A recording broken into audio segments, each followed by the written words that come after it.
ಅನಧಿಕೃತ ನೀರಿನ ಸಂಪರ್ಕ ತೆರವು ಕಾರ್ಯಾಚರಣೆ ಇವತ್ತು ಭರ್ಜರಿಯಾಗಿತ್ತು. ಬ್ಯಾಟರಾಯನಪುರ ರಸ್ತೆಯಲ್ಲಿದ್ದ ಅನಧಿಕೃತ ನೀರಿನ ಸಂಪರ್ಕದ ವಿರುದ್ಧ ಬಿಡಬ್ಲ್ಯೂಎಸ್ಎಸ್ಬಿ ಅಧಿಕಾರಿಗಳು ಸಮರ ಸಾರಿದರು.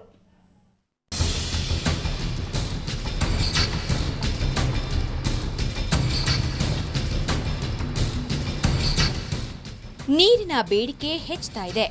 ಅದರಲ್ಲೂ ಕಾವೇರಿ ನೀರನ್ನ ತಮಿಳುನಾಡಿಗೆ ಹರಿಬಿಟ್ಟಿದ್ದೇ ತಡ ಮುಂದಿನ ದಿನಗಳಲ್ಲಿ ನೀರಿನ ಸಮಸ್ಯೆಯಾಗುತ್ತೆ ಅನ್ನೋ ಭೀತಿಯಲ್ಲೇ ನೀರಿನ ಬಗ್ಗೆ ಕಾಳಜಿ ಹೆಚ್ಚಿದೆ. ಈ ಹಿನ್ನೆಲೆಯಲ್ಲಿ ಇವತ್ತು ಬೆಂಗಳೂರಿನಲ್ಲಿ ಅಕ್ರಮ ನೀರಿನ ಸಂಪರ್ಕದ ವಿರುದ್ಧ ದಾಳಿ ನಡೆಯಿತು.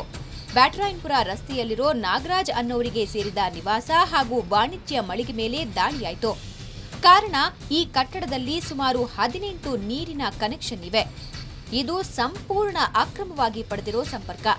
ಇದರಿಂದ ವರ್ಷಕ್ಕೆ ಇಲಾಖೆಗೆ 80,000 ರೂಪಾಯಿ ತೆರಿಗೆ ವಂಚನೆಯಾಗಿದೆ ಅಂತಾರೆ ಬಿಡಬ್ಲ್ಯೂಎಸ್ಎಸ್ಬಿ ಅಧಿಕಾರಿಗಳು.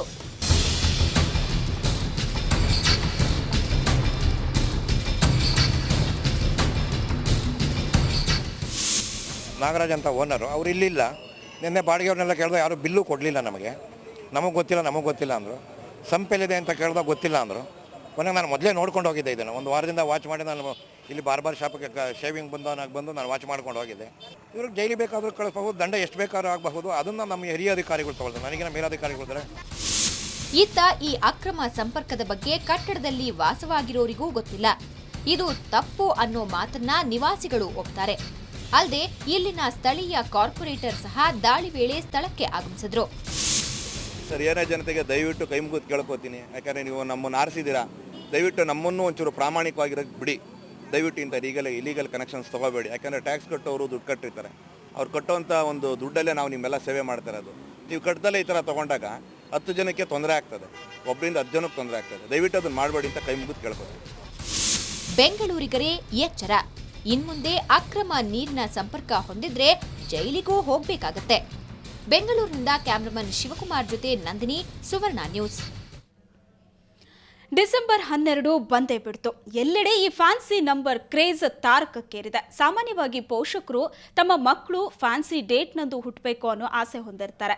ಈಗ 12/12/12ರಂದು ಮಕ್ಕಳು ಹುಟ್ಟಲಿ ಅಂತ ಗರ್ಭಿಣಿಯರು ಆಸ್ಪತ್ರೆಗಳಲ್ಲಿ ಕಾದು ಕೂತಿದ್ದಾರೆ.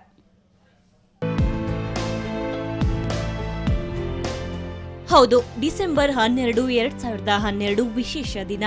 12/12/12ರಂದೇ ಮಗುವಿಗೆ ಜನ್ಮ ನೀಡಬೇಕು ಅಂತ ಗರ್ಭಿಣಿಯರು ಆಸ್ಪತ್ರೆಗಳ ಮುಂದೆ ಕಾದು ನಿಂತಿದ್ದಾರೆ. ಕ್ಲೌಡ್9 ಆಸ್ಪತ್ರೆಯಲ್ಲೇ ನಾಳೆ 20 ಗರ್ಭಿಣಿಯರು ಹೆರಿಗೆಗೆ ಸಾಲು ಕಟ್ಟಿದ್ದಾರೆ. ಅದೇ 12 ಹೇಳಿದ್ದಾರೆ ಪೂಜಾರು. ಅದಕ್ಕೆ ನಾವು ಡಾಕ್ಟ್ರು ಸಜೆಸ್ಟ್ ಮಾಡಿದ್ದು ಅದೇ 15th ಒಳಗೆ ಯಾವ್ದಾದ್ರು ಡೇಟ್ ಇದು ಮಾಡಿ ಅಂತ. ನಾವು ಅದನ್ನು ಚೂಸ್ ಮಾಡಿದ್ದು. ನಮ್ಮ ಹೆಸ್ರಿಗೆ ಬರುತ್ತೆ ಅದು ಅಂದ್ಬಿಟ್ಟು ಚೂಸ್ ಮಾಡಿದ್ವಿ. ಒಳ್ಳೆ ದಿನ ಅಂತ, ಅದೇ ಬೆಸ್ಟ್ ಅಂತ ಚೂಸ್ ಮಾಡಿದ್ದೀವಿ. 9 months ಆಗಿ 15 days ಆಗಿದೆ. ಡಾಕ್ಟ್ರು ಅರೌಂಡ್ 15 ಅಂತ ಹೇಳಿದಾರಲ್ಲ, ತುಂಬ ಕಾಯೋದು ಬೇಡ ಅಂತ ಸಿಸರಿಂಗಿಗೆ ಸಜೆಸ್ಟ್ ಮಾಡಿದ್ದಾರೆ ಅವತ್ತೇ. ಅಷ್ಟಕ್ಕೂ ಎಲ್ರಿಗೂ ಈ ಡೇಟ್ನಲ್ಲಿ ಹೆರಿಗೆ ಮಾಡಿಸಲು ಡಾಕ್ಟರ್ ಒಪ್ಪುವುದಿಲ್ಲ. ಮುಖ್ಯವಾಗಿ ತಾಯಿ ಗರ್ಭದಲ್ಲಿ ಮಗು ಸಂಪೂರ್ಣವಾಗಿ ಬೆಳವಣಿಗೆ ಆಗಿರಲೇಬೇಕು ಅಂತಾರೆ ವೈದ್ಯರು. ನಮ್ಮ ಮಗು ಒಂದು ಫ್ಯಾನ್ಸಿ ಡೇಟ್ ಇರಬೇಕು, ಮಾಡಬೇಕು ಅಂದರೆ ಈಗ ಒಂಥರ ಆಧುನಿಕ ಮಾಡರ್ನ್ ಔಟ್ಲುಕ್ ಅಂತ ಹೇಳ್ತೀವಲ್ಲ. ಅಂದರೆ ಕೆಲವು ಭಾಳಷ್ಟು ಸಾಂಪ್ರದಾಯಿಕ ವಿಷಯಗಳಲ್ಲಿ ಅವರು ಅಷ್ಟೊಂದು ತಲೆ ಕೆಡಿಸ್ಕೊಳ್ಳದೆ ಇರೋವಂಥವ್ರು, ಅಥವಾ ಅದ್ರ ಬಗ್ಗೆ ಹೆಚ್ಚಿಗೆ ನಂಬಿಕೆ ಇಲ್ಲದೆ ಇರೋರು. ನಾವು ಹೇಗಿದ್ರೂ ನಮ್ಮ ಡೆಲಿವರಿ ಡ್ಯೂ ಡೇಟ್ ಹತ್ತಿರದಲ್ಲಿದೆ, ಅದರಿಂದ ಇವಾಗ ಮಾಡಿಸಿದ್ರು ಏನೂ ತೊಂದರೆ ಇಲ್ಲ ಅನ್ನೋರು ಅವರು ವೈದ್ಯರ ಹತ್ರ ಅದನ್ನು ನಿರ್ಧಾರ ಮಾಡಿಬಿಟ್ಟು ಎಷ್ಟೋ ಜನ ಒಪ್ಕೊಳ್ತಾರೆ. ಆದರೆ ಏನಂದರೆ ಸುಮ್ಮನೆ ಯಾವುದೋ ಒಂದು ರಿಕ್ವೆಸ್ಟ್ಗೋಸ್ಕರ ಪ್ರಿಮೆಚೂರ್ ಬೇಬೀಸ್ ಎಲ್ಲ ತೆಗೆಯೋದಕ್ಕಂತೂ ಆಗೋದಿಲ್ಲ. ಒಟ್ಟಿನಲ್ಲಿ 12/12/12 ಫ್ಯಾನ್ಸಿ ನಂಬರ್ ಕ್ರೇಜ್ ಇರುವವರಲ್ಲಿ ಹೊಸ ಹುರುಪು ಮೂಡಿಸಿದೆ. ಬೆಂಗಳೂರಿನಿಂದ ಕ್ಯಾಮರಾಮನ್ ಪ್ರಕಾಶ್ ಜೊತೆ ನಂದಿನಿ.